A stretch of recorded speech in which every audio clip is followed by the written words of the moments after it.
ஓம் சரவண பவ. பாலும் தெளிதேனும் பாகும் பருப்பும் இவை நாளும் கலந்துனக்கு நான் தருவேன். கோலம் செய் துங்க கரிமுகத்து தூமணியே, நீ எனக்கு சங்கத்தமிழ் மூன்றும் தா. டிவோட்டி நேஷன் அன்பர்கள் அனைவருக்கும் ஆதித்ய சுவரலட்சுமியின் ஆத்மா வணக்கங்கள்.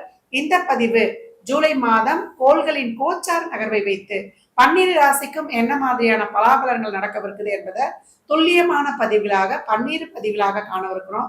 ஜூலை மாதம் என்பது ஆனி 17 முதல் ஆடி 15 வரை இருக்கக்கூடிய நாட்கள் ஜூலை மாதம். ஏன்னா சூரியன் 2 ராசிகள்ல பயணிப்பாரு. டிரான்சிட்ல எல்லா கோள்களும் பயிற்சி ஆகி உட்கார்ந்து இருக்கிறாங்க. எல்லாரும் ஆவலோட எதிர்பார்த்து கொண்டிருக்கிறீங்க ஒவ்வொரு மாதத்துல என்னெல்லாம் நம்மளுக்கு நடக்க போகுது. ஏன்னா பெரிய கிரகங்கள், கர்ம கிரகங்கள்லாம் டிரான்சிட் ஆயிட்டாங்க. நிறைய பேருக்கு ஜாக்பாட் சொல்லியிருக்கிறோம், நிறைய பேருக்கு அதிரடியான திருப்பங்கள் மாற்றங்கள்லாம் நடக்கும். அப்ப எங்களுக்கு இந்த மாசம் என்ன நடக்கும் அப்படின்னு ஆர்வமா காத்து கொண்டிருக்கிறீங்க.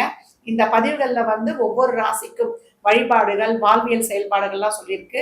அந்த வழிபாடுகள்லாம் பின்பற்றி உங்களுடைய வாழ்வை சிறப்பாக வளமாக்கி கொள்ளுங்கள். மீன ராசி மீன லக்னத்திற்கான பலன்களை காணவிருக்கிறோம். இந்த ஜூலை மாதம் எப்படி கடந்து வரலாம் அப்படின்னு பார்க்கும்போது, மீனம் விழிப்புணர்வா இருந்தா போதும், இந்த மாதம் ரொம்ப ஆப்டா கடந்து வந்துடலாம். ஏன்னா 7ரை சனியில ஜென்ம சனியை கிடக்குறோம். நம்ம என்னதான் பண்ணாலும் பிரச்சனைகள் நம்மளுக்கு ரெடியா காத்துக்கிட்டு இருக்குது. அதை கடந்து வரணும். அதை கண்டிப்பா செஞ்சிடும். ஏன்னா குரு கேந்திரத்துல இருக்கிறாரு. அவர் அப்படியே என்னதான் நீங்க தள்ளாடி தடுமாற்றமா இருந்தா கூட அவங்க பிடிச்சி இழுத்து நிறுத்தி வைப்பாரு அப்படின்னு சொல்லலாம். அவ்வளவு ஒரு அழகான ஒரு கிரக நிலைகள். என்ன நம்மளுக்கு பெரிய இதுன்னா 6ல் இருக்கக்கூடிய செவ்வாய்க்கு எதுதான் நம்ம கொஞ்சம் பார்த்து ஹேண்டில் பண்ணிக்கணும். சூரியன் மாதம் முற்பகுதியில 4லயும் நம்மளுக்கு 5லயுமே இருப்பாரு. புதன் ஆல்ரெடி நம்மளுக்கு 5ல பொசிஷன் ஆயிட்டாரு. தொழில ஒரு பதவி உயர்வு, ஒரு ஊதிய உயர்வுடன் கூடிய உத்தியோக உயர்வு இதுக்கெல்லாம் காத்து கொண்டிருக்கிறோம்னா நம்ம தசாபதிகளும் சப்போர்ட் பண்ணும்போது ரொம்ப சிறப்பா கிடைக்கும். வேலை பலு இருக்கும், ஸ்ட்ரெஸ் இருக்கும், நம்மளை போட்டு கொடுக்கறதுக்கு ஆள் இருக்கும். வேலையில நமக்கு ட்ரிகர் பண்றாங்க, நம்மளுக்கு ரொம்ப கஷ்டம் கொடுக்குறாங்க. நம்ம நல்லாவே செஞ்சாலும் அந்த தொழில ஒரு குற்றம் கண்டுபிடிச்சு நம்மளை கார்னர் பண்றாங்க. இதெல்லாம் இருந்தாலும் கொஞ்சம் பொறுமையா கடந்து வந்துருங்க. பயணங்கள் நிறைய இருக்கும், அலைச்சல் திருச்சல் இருக்கும், தேவையில்லாம 10 தடவை அலைய வேண்டியதா இருக்கும். இதற்கெல்லாம் நம்ம தயாராகி கொள்ளணும். ஏன்னா அப்படிலாம் இருக்கும்போதுதான் நம்மளுக்கான ஒரு தொழிலும் நம்மளுக்கான ஒரு வருமானமும் அப்படிதான் சம்பாதிக்கணும்னு கடவுள் வச்சுட்டாங்க. ஏன்னா 11 12 சனி அவர் ராசி லக்னத்துல வரும்பொழுது அலைஞ்சி திரிஞ்சு நம்ம நம்ம உடம்பு அளவுல மனசளவுல நம்ம எனர்ஜியை ட்ரெயின் பண்ணாதான் நம்மளுக்கு அந்த இடத்துல பணம் வரும் அப்படின்னு சொல்லியாச்சு. இந்த காலகட்டம் நம்மளுக்கு நல்ல ஒரு வாய்ப்புகள், நம்மளுக்கு நல்ல ஒரு பொருளாதாரம், நமக்கு நல்லா ஒரு லக்ஸரியா வாழக்கூடியதற்கு, நம்மளுடைய சுகம் சௌகரியம் இதற்கெல்லாம் ஒரு விடை கிடைச்சிடும். திருமண வாழ்க்கையில ரொம்ப பொறுமையை காத்து போனோம். திருமணத்துக்காக வரன் பார்ப்போம், 10 வரன் வரும், அதுல ஒண்ணுதான் செட் ஆகிற மாதிரி இருக்கும். அது போய் பேச போனா அந்த இடத்துலயும் அது கொஞ்சம் லாக் ஆயிடும். இதுல எல்லாம் கொஞ்சம் பொறுமையை கையில பிடிச்சுக்கோங்க, பார்த்து வச்சுக்கோங்க. அடுத்து வரக்கூடிய கிரகணங்களுக்கு நமக்கு சாதகமாக இருக்கும். இந்த காலகட்டம் வேலை செய்யற இடங்கள்ல, பணிபுரியும் இடங்கள்ல நம்முடைய உயரதிகாரிகள் உடன் பணிபுரியவர்கிட்ட ரொம்ப ஜாக்கிரதையா இருக்கணும். யாரு எந்த நேரத்துல நம்ம இது பண்ணிடுவாங்க அப்படின்னு சொல்லிட்டு கோவத்தால இந்த காலகட்டம் வேலையை விட்டு விடக்கூடாது. எனக்கு இப்படிப்பட்ட ட்ரிகர் பண்ணிட்டாங்க, என்னால முடியல அப்படின்லாம் செய்யக்கூடாது, சொல்லவும் கூடாது. ஏன்னா இப்ப ஜீவனம் தான், உத்தியோகம் தான் புருஷ லட்சணம். வேலையை விட்டு வந்துட்டா நம்முடைய குடும்புடைய இது என்ன ஆகுறது. அதனால இந்த காலகட்டம் பணம் கொடுக்கல் வாங்கல், வாய் வார்த்தையில, அதே போல வழக்கு சார்ந்த விஷயங்கள்ல பிரச்சனைன்னு ஒரு விஷயம் தெரிஞ்சா அந்த இடத்துல நம்ம போய் தள்ளி நிக்கிறதுல அனைத்திலையுமே நம்ம ரொம்ப கவனமாக இருக்கணும். மாணவர்களுக்கு இந்த காலகட்டம் மத்ததை பத்தி, குடும்பத்தை பத்திலாம் எதுவும் நினைக்காதீங்க. உங்க படிப்பு, உங்க கொள்கை, உங்க நோக்கத்தோடயே இருக்கும்பொழுது உங்களுக்கு ரொம்ப சிறப்பா இருக்கும். நல்ல ஒரு வண்டி வாகனத்துக்காக ஒரு பொன் வாங்குறது, பலசை கொடுத்து புதுசை மாத்துறது, குடும்பத்திற்கு தேவையான பொருட்களை வாங்குவது, நம்ம தேவைக்கேற்ற ஒரு வருவாய், அதற்கான ஒரு செலவு, இதெல்லாமே இருக்கும். இந்த காலகட்டம் நம்முடைய சுமையும் தாங்கிக் கொள்வதற்கு ஒரு ஹெல்ப் கிடைக்கும். நம்ம குழப்பமா, ஒரு மன கஷ்டமா, ஒரு தெளிவில்லாம இருந்தா அதற்கு ஒரு ஆலோசனை சொல்றதுக்குலாம் ஆள் வரும். இந்த காலகட்டம் தேவையில்லாத மனவிரக்தி, நம்முடைய ஃபோக்கஸ், கான்சன்ட்ரேஷனு, ஸ்ட்ரெஸ்ஸால நம்முடைய தேவையில்லாத எண்ணங்கள், எண்ணோட்டங்கள், அவங்க அதை சொல்லிட்டாங்க, அவங்க இதை சொல்லிட்டாங்க, எல்லாத்தையும் நம்ம மனசுக்கு மண்டைக்கு ஏற்றிக்கிட்டோம்னா நம்மளால இந்த காலகட்டம் செயல்படவே முடியாது. பொறுமையா நிதானமா இந்த காலகட்டம் எப்படிதான் இருக்கும், இந்த சூழல்ல நம்ம பயணிச்சுதான் ஆகணும் அப்படின்னு நம்ம திறம்பட தைரியமா கடந்து வரணும். அந்த உத்வேகத்தை நமக்கு கிரகங்கள் கொடுத்துரும். அந்த கோவத்தை மட்டும் குறைத்து நம்ம பக்குவமா கடந்து வந்துட்டோம்னா மீனத்தை அடிச்சுக்கிறதுக்கு ஆளே கிடையாது. ஏன்னா உயர் பொசிஷன்ல இருக்கிறவங்களா, ஒரு ஹையர் பொசிஷன்ல இருக்கிறவங்களாம் அந்த காலகட்டம் டக்குன்னு முடிவெடுத்துடக்கூடாது, வாய் வார்த்தை கூடாது, அவசரப்பட்டு அந்த கோபத்தால் வேகத்தால் நம்முடைய அறிவை இழந்து செயல்பற்றக்கூடாது. எனக்கு ஏது அதெல்லாம் பண்ணி வச்சிடும், தவறான முடிவுகள்லாம் எடுக்க வச்சிடும். அதே போல பயணங்கள்ல ரொம்ப கவனம் வேணும். அது நம்ம வண்டி வாகனங்கள்ல போகும்பொழுது, இயந்திரங்களை இயக்கும்பொழுது, நம்ம டிரைவிங் பண்ணும்பொழுது மனநிலை சரியில்லைன்னா டிரைவிங்லாம் பண்ண வேணாம். பெண்கள் வீட்டில் சுடுபொருட்கள்ல, அதே போல நம்ம கூர்மையான ஆயுதங்களை உபயோகிக்கும் பொழுது, நம்ம எலக்ட்ரானிக் பொருட்கள்ல, விலை உயர்ந்த பொருட்களை ஹேண்டில் பண்ணும்போது, சந்திராஷ்டம தினங்கள்ல, வாய் வார்த்தைகள்ல, உறவுகள்ல, நம்ம நெருங்கிய சொந்தங்கள் கிட்ட நம்மளை வெளிப்படுத்திக்கிறதுல, புது நபர்கள் கிட்ட திடீர்னு ஒருத்தர் ஃப்ரெண்ட்ஸா வராங்கன்னா உங்க சம்மந்தமே இல்லாம நம்ம கிட்ட ஒரு செயல்பாடு, நம்ம கிட்ட வந்து ஒரு நெருங்கி பழக வராங்கன்னா அவங்க கிட்டலாம் பெண்கள் வந்து ரொம்ப கவனமா இருக்கணும். எதிர்ப்பாளர்களிடம் ரொம்ப கவனம் தேவை. உடல் ஆரோக்கியத்தில் கவனம் தேவை. இதய சம்பந்தப்பட்ட தொந்தரவு, சளி தொந்தரவு, நமக்கு இந்த ஒரு உணவு வந்து ஒத்துக்கொள்ளாம போயிடுறது. இந்த தேவையில்லாம நம்ம டக்குன்னு போவோம், பசங்க அந்த வாங்கிட்டு வருவோம், டக்குன்னு கழுவாம சாப்பிட்றது. அதே போல அலர்ஜி மாதிரி உணவுல காரம், ஸ்பைசி, எண்ணெய் போன்ற உணவுகள், உணவு நீர்லலாம் ரொம்ப கவனமாக இருக்கணும். வயதானவர்கள் உங்க உடல் ஆரோக்கியம் நல்லா இருந்தா போதும், இன்றைய தினம் நம்மளுக்கு கரெக்டா போகுதா அதுல மட்டும் கவனமாக இருக்கணும். மற்றபடி எல்லாத்துலேயுமே ஒரு விழிப்புணர்வு கூடுதலாக இருக்கும்போது, வேலை செய்கிற இடங்கள்ல, உறவுகள்ல, அதே போல் பொருளாதார விஷயங்கள்ல, அதை ஹேண்டில் பண்ணுறதுல எல்லாத்துலேயுமே எல்லா விஷயங்கள்லையுமே கவனமாக இருக்கும்போது மீனம் இந்த மாதம் வந்து சிறப்பாக வந்திருக்குன்னு சொல்லிடலாம். ஒவ்வொரு விஷயத்தையும் ஒவ்வொரு அடியையும் எடுத்து வைக்கிறது. ஏன்னா பிபி, கொலஸ்ட்ரால் இருக்கிறவங்க, அதே போல் நுரையீரல் சம்மந்தப்பட்ட பிரச்சனை இருக்கிறவங்கலாம் கொஞ்சம் கூடுதலாக இருக்கணும். சளி தொந்தரவு, திடீர்னு போய் சளி அடைச்சி இந்த ஹார்ட் அட்டாக்லாம் வந்ததுல இதெல்லாம் இப்போல்லாம் வரும்.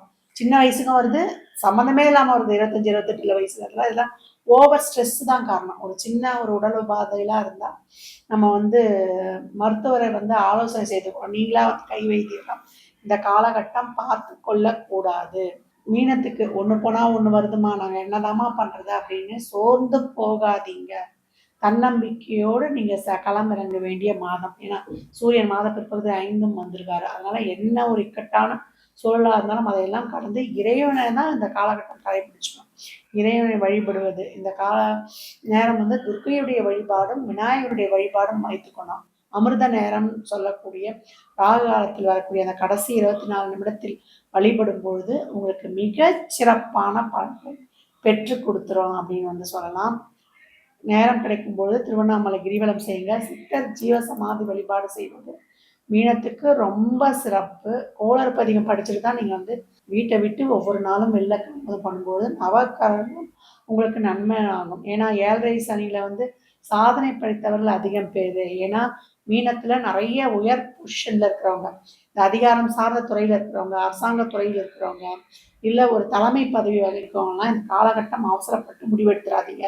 இதுதான் திருப்பி திருப்பி சொல்கிறேன். வீட்டில், வெளியிடங்களில், உறவுகளில், அக்கம் பக்கத்தினரில், வாய் வார்த்தையில், பணம் கொடுக்கல் வாங்கல, எல்லா விஷயங்கள்லையுமே பொருள்களை ஹேண்டில் பண்ணுறதுலையும் உறவுகளை ஹேண்டில் பண்ணுறதுலையும் முடிவெடுக்கும் விஷயங்கள்லாம் கவனம் கவனம் கவனம் இதெல்லாம் மேற்கொள்ளும் பொழுது மீனம் ரொம்ப சிறப்பாக கடந்து வந்துடும் இந்த மாதத்தை அப்படின்னு வந்து சொல்லலாம். நிறைய தான தர்மம் பண்ணுங்க. இயலாதாருக்கு உங்களால் என்ற உதவிகளை செய்யுங்க. மீன ராசி லக்னக்கார அன்பர்களுக்கு என் மனமார்ந்த வாழ்த்துக்களை தெரிவித்துக் கொள்கிறேன். இந்த பலன்கள்லாம் வந்து கோளின் கோச்சார நகர் வைத்து சொல்லப்பட்டிருக்கு. உங்க சுய ஜாதகத்துல இப்ப என்ன தசாபுதி நடக்குது, அது எதற்கு வந்து உங்களுக்கு வந்து ஆப்டா செயல்பட போகுது, திருமணம், குழந்தை பாக்கியத்திற்கா, இல்ல பொருளாதார முன்னேற்றத்திற்கா என்பதெல்லாம் உங்க சுய ஜாதகத்தை ஆய்வு செய்வதன் மூலம் மட்டுமே நாம் தெல்ல தெளிவாக அறிந்து கொள்ள முடியும். மீன ராசி லக்னக்கார அன்பர்களுக்கு என் மனமார்ந்த வாழ்த்துக்களை தெரிவித்துக் கொள்கிறேன். 12 ராசிக்காரர்களும் இந்த ஜூலை மாதம் வழிபட வேண்டிய ஒரு சில முக்கியமான ஒரு விசேஷ வழிபாடுகள் என்னன்னு கேட்டிங்கன்னா, ஜூலை மாதமே நம்மளுக்கு ஆணி ஆடி 2 மாதமும் இணைந்து வருவது தான். இந்த ஜூலை மாதத்துல வந்து 1ஆம் தேதி ஆணி 17 ஆணி திருமஞ்சனம் நடராஜருக்கு சிறப்பு அபிஷேகம் ஆராதனைகள் நடைபெறும்.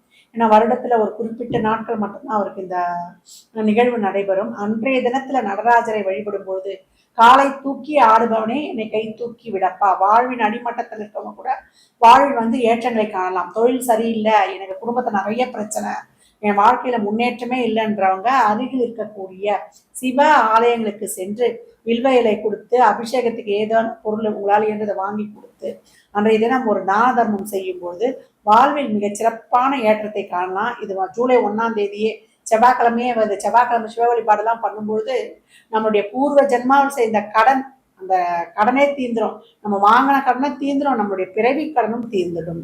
ஜூலை 4ஆம் தேதி வந்து நமக்கு சக்கரத்தாழ்வார் ஜெயந்தி வருது. அது வந்து வெள்ளிக்கிழமை.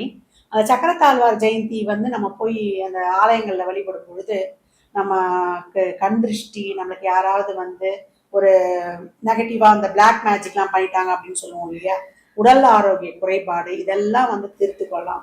ஒரு துளசி வாங்கிட்டு போய் அங்கே கொடுக்கறது, ஒரு நெய் தீபம் ஏற்றி சக்கரத்தாழ்வாரை மனதார பிரார்த்தனை செய்யும் போது நமக்கு சிறப்பான பலன்கள் வந்து கிடைச்சிடும். இந்த மாதம் ஆடி அமாவாசை வந்து ரொம்ப சிறப்பு. ஆடி 8 நம்மளுக்கு வந்து ஜூலை 24, அது வந்து நம்மளுக்கு வியாழக்கிழமை அன்று வருது.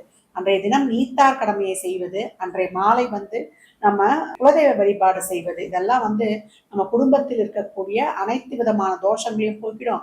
பித்ரு தோஷங்களையும் போக்கி நம்ம இல்லங்களில் நல்ல சிறப்பான நிகழ்வுகள் நடைபெறுவதற்கும் வளமான வாழ்க்கை வாழ்வதற்கும் உதவி புரியும் அப்படின்னு வந்து சொல்லலாம். அடுத்து வரக்கூடியது வந்து ஆடிப்பூரம். அது வந்து ஆடி 12 28/7/2025 அன்று வருது. அன்று வந்து நம்ம அம்பாளை வழிபடும் பொழுது நமக்கு நல்ல திருமண வாழ்க்கை, நல்ல குழந்தை பாக்கியம், இதெல்லாம் கிடைக்கிறதுக்கு உதவி புரியும். அவரவரால் இயன்ற வழிபாடுகளை செய்யுங்க. 27/7/2025 ஞாயிற்றுக்கிழமை ஆடி 11 அன்றைய தினம் வந்து ஸ்வர்ண கௌரி விரதம். இந்த நாள்ல வந்து அம்பாலை வழிபடும் பொழுது பெண்களுக்கு ஒரு தீர்க்க சுமங்கலியா வாழக்கூடிய பாக்கியமும், அதை தாண்டி நம்மளுக்கு தங்கம் சேரவே இல்லை, தங்கம் வந்து அடமானத்துக்கு போயிடுது அப்படின்றவங்களுக்குலாம் தங்கம் வந்து நிறைய சேருமா. அன்றைய தினம் 11/12 குரு ஓரையில் வழிபடும் பொழுது ஒரு காசு கூட எடுத்து வச்சிருங்க, தங்கம் வாங்கணும் அப்படின்னு சொல்லிட்டு.